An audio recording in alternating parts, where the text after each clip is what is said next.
Hello दोस्तों। तो स्वागत है आप सभी का मेरे चैनल लव ऑफ वेन झाऊ पर। आज मैं आप सभी के साथ मेरे झाऊ अंकल का नेक्स्ट पार्ट शेयर कर रही हूँ। तो कहानी की शुरुआत होती है हॉस्पिटल से। हॉस्पिटल में अफरा तफरी मची हुई थी। डॉक्टर्स नर्स यहाँ से वहाँ बार बार आना जाना कर रहे थे। डॉक्टर नर्स से ऑपरेशन के लिए ओपीटी रेडी करने बोल रहा था। वही ओपीटी के बाहर मैडम फुमेंग रोई जा रही थी। मैडम फुमेंग के साथ हैन भी था जो मैडम फुमेंग को संभाल रहा था। मैडम फुमेंग रोते हुए बोलते हैं, अगर वेन बेटा को कुछ हो गया तो मैं क्या करूँगी। मैं तो बस वेन को देखकर ही खुश रहती हूँ। दीदी बड़े भैया तो जा चुके हैं, वेन के चाचा भी मुझे छोड़कर जा चुके हैं। अगर वेन को भी कुछ हो गया तो मैं क्या करूँगी। अब हमें ओपीटी के अंदर दिखाया जाता है। ओपीटी के अंदर डॉक्टर वेन का ट्रीटमेंट कर रहे थे।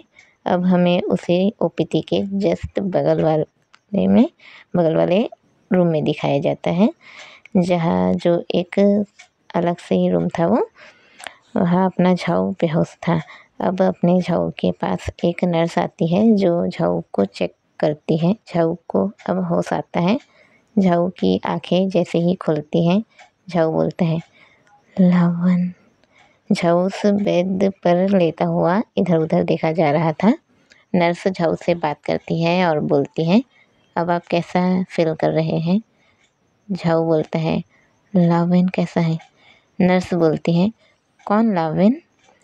ओह अच्छा, वो जिसे आपके साथ लाया गया था। ओह। झाऊ थोड़ी देर सोचता है, फिर हाँ में सर हिलाता है। नर्स बोलती है, उसका ऑपरेशन हो रहा है। उसके शरीर में अंदर तक पानी भर गया है, जिससे डॉक्टर ऑपरेशन करके निकालने की कोशिश कर रहे हैं। झाऊ बहुत ज़्यादा वरीड हो जाता है। अपने बिस्तर से उठने की कोशिश करता है पर उठ नहीं पाता। झाऊ को थोड़ी कमजोरी थी। नर्स बोलती है, आप उठिए मत, आराम कीजिए, आपको आराम की ज़रूरत है। झाऊ बोलता है, नहीं मुझे लावेन के पास जाना है, लावेन को मेरी ज़रूरत है। नर्स बोलती है, पर अभी आपको आराम की ज़रूरत है, आप आराम कीजिए। झाऊ नहीं बोलता। नर्स से उसे वेन के पास ले जाने बोलता है। नर्स मान जाती है, झाऊ को उठने में मदद करती है और उसे ओपीटी के बाहर ले जाती है। झाऊ उसी ओपीटी के बाहर खड़ा था जहाँ वेन का ऑपरेशन हो रहा था। झाऊ दूर से वेन की ओर देखा जा रहा था। झाऊ की आंखों में आंसू थे। झाऊ मन ही मन बोलता है, लावन, काश मैं तुम्हें अपने साथ नहीं ले जाता। किनको लाने, तो आज तुम यहाँ नहीं होते। मुझे माफ़ कर देना लावन। अब झाऊ वो सीन याद करता है जब एक्सीडेंट हुआ था। सीन शिफ्ट होता है उसी टाइम पर। जैसे ही कार उस नदी के अंदर जाती है, कार की कांच खुली थी, जिसकी वजह से नदी का पानी कार के अंदर आ रहा था। वेन का सर कार के गिरने के कारण एक झटका खाता है और सीधे सामने लगता है। वेन के सर पर चोट लगी थी। वेन दर्द के कारण चिल्लाने लगता है। आवाज़ नहीं आ रही थी, बल्कि वेन के मुंह के जरिए पानी अंदर जा रहा था। झाऊ इशारे से वेन को चुप रहने बोल रहा था, पर वेन चुप ही नहीं हो रहा था। चिल्लाने की कोशिश कर रहा था और मुंह खुला रहने के कारण पानी अंदर जा रहा था। झाऊ वहाँ से निकलने की कोशिश कर रहा था, पर डोर अटक गया था, खुल ही नहीं रहा था। अब धीरे धीरे वेन बेहोश हो जाता है। झाऊ वेन को बेहोश देख के घबरा जाता है। अब जैसे तैसे करके झाऊ कार का डोर खोल देता है। वेन जो बेहोश था, झाऊ उसे बहुत मुश्किल से कार के बाहर निकालता है और पानी के ऊपर ले जाता है।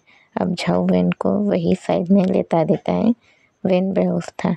झाऊ वेन को होश में लाने की कोशिश कर रहा था, पर वेन को होश नहीं आ रहा था।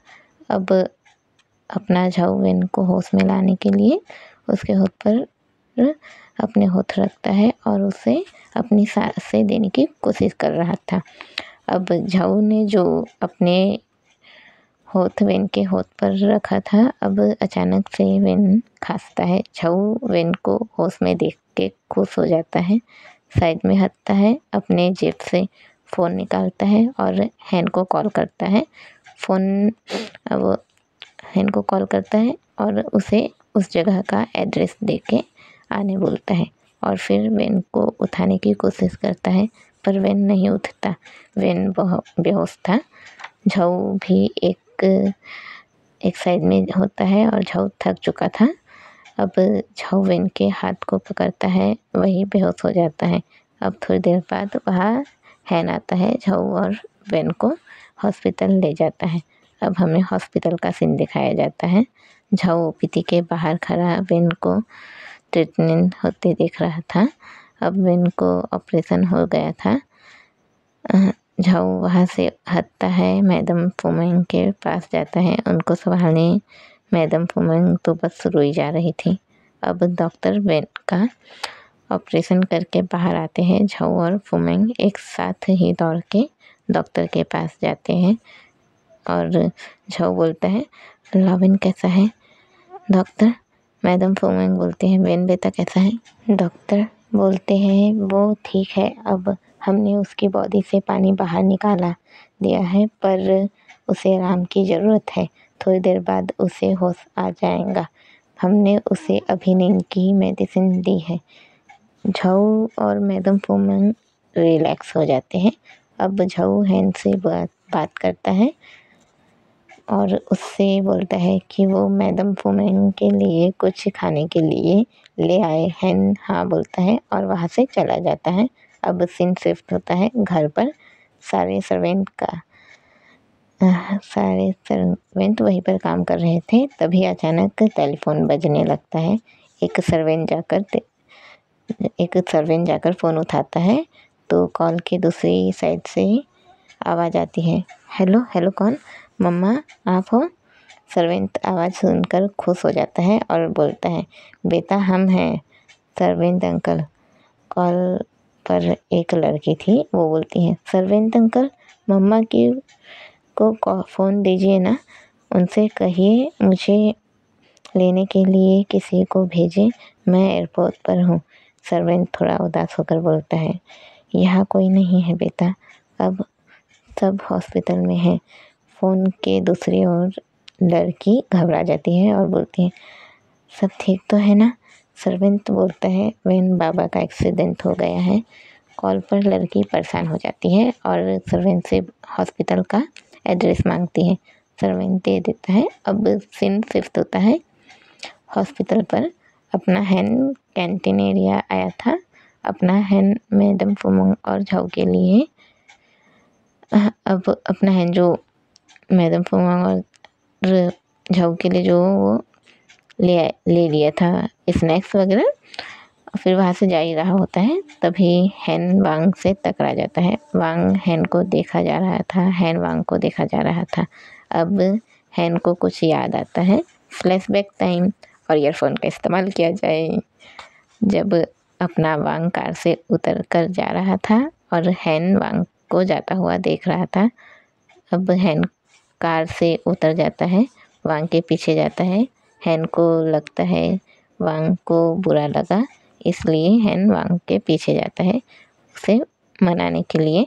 अब हैन जो वांग के पीछे पीछे चला जाता है, वांग अपने घर के अंदर चला गया था।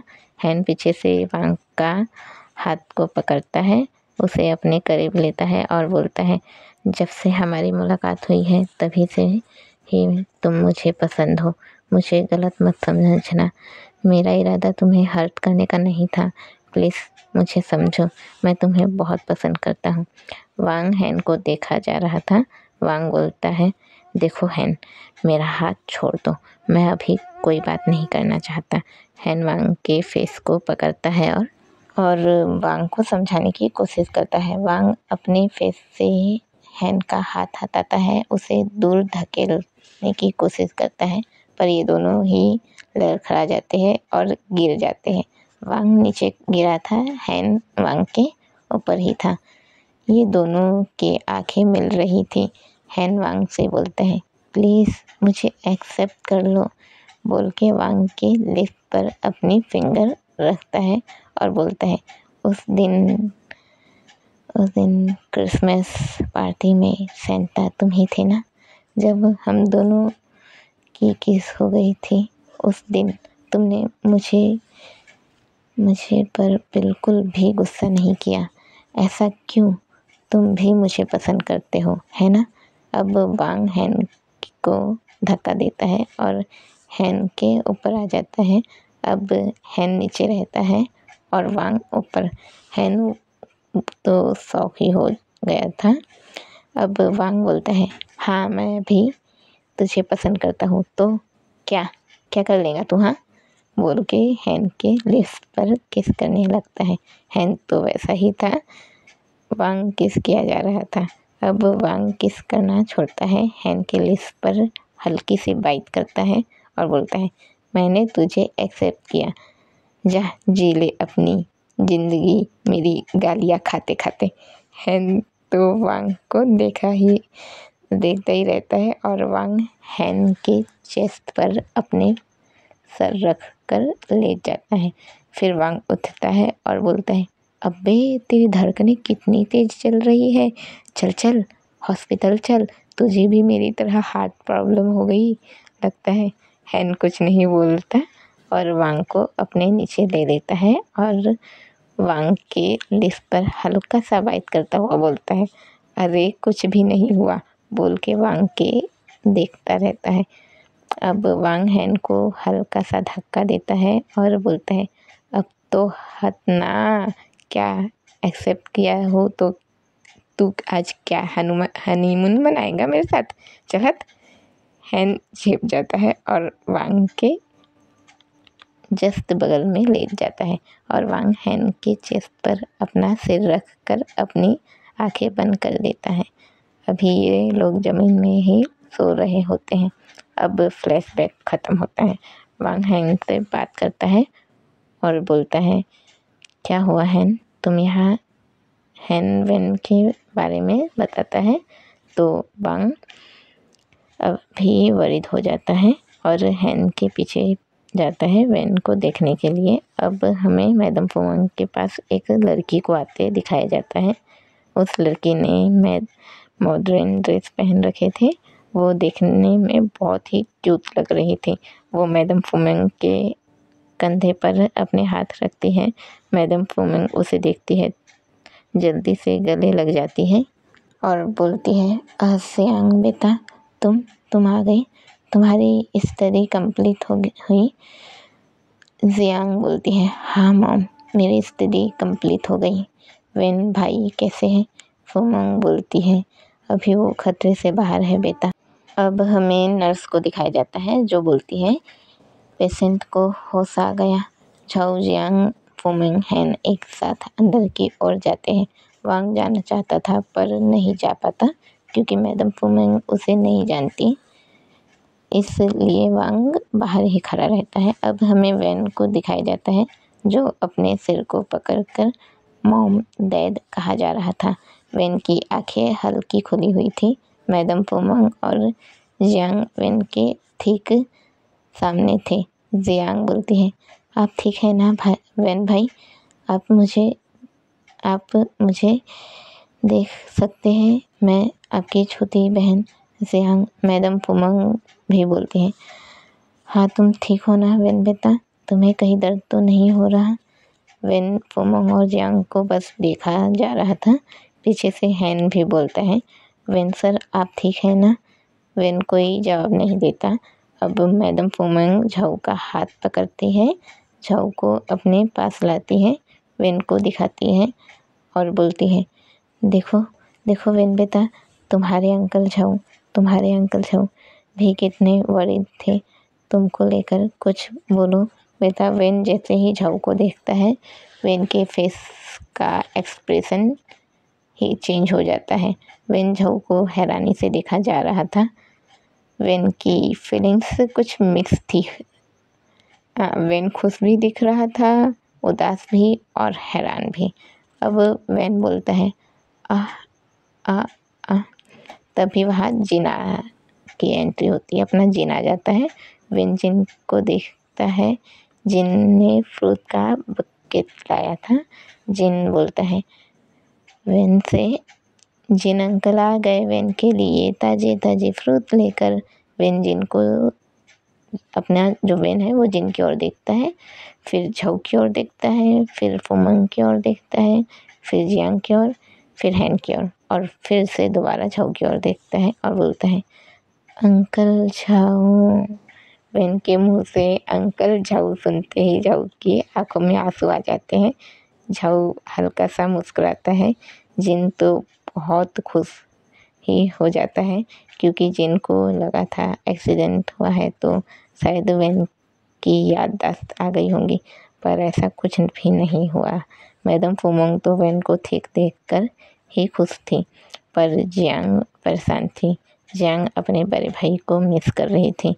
अब झाऊ के पास कॉल आता है। वो कॉल उसी हॉस्पिटल से था जहाँ किन एडमिट था। वहाँ से कहा जाता है सर आपके भाई अब बिल्कुल ठीक हैं, आप यहाँ आकर इन्हें ले जा सकते हैं। डिस्चार्ज पेपर सब रेडी है, बिल मैडम फुमंग ने दे दिया है।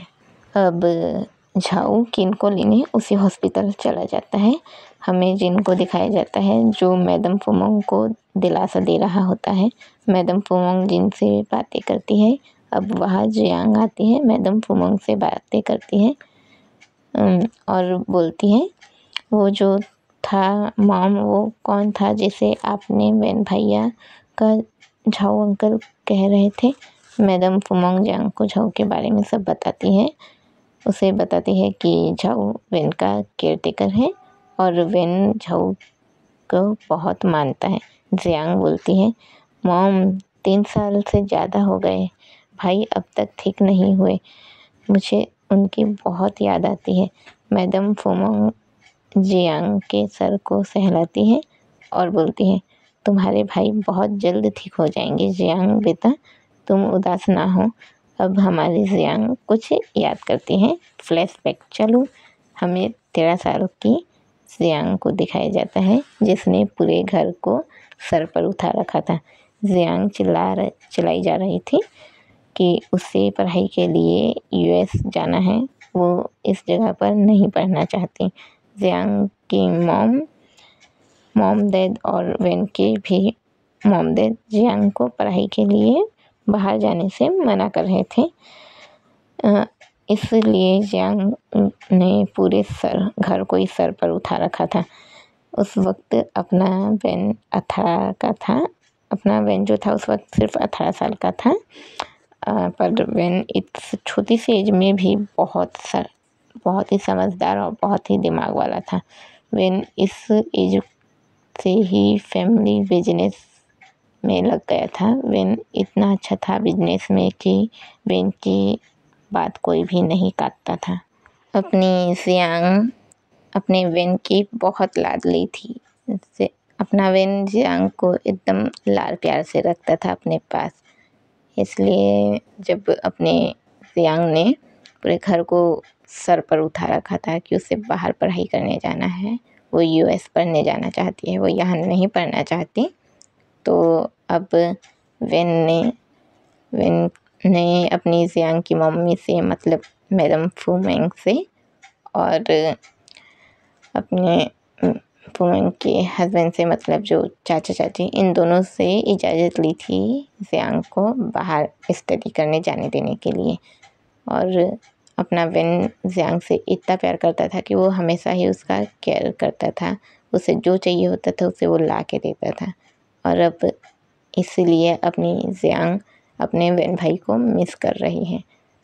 और ये कहानी अभी यही स्टॉप हो रही है। मैं उम्मीद करती हूँ ये एपिसोड आप सभी को पसंद आया हो तो लाइक कमेंट शेयर करना ना भूलें और जाने से पहले जय विन झाऊ लिखना बिल्कुल भी ना भूलें। बाय दोस्तों।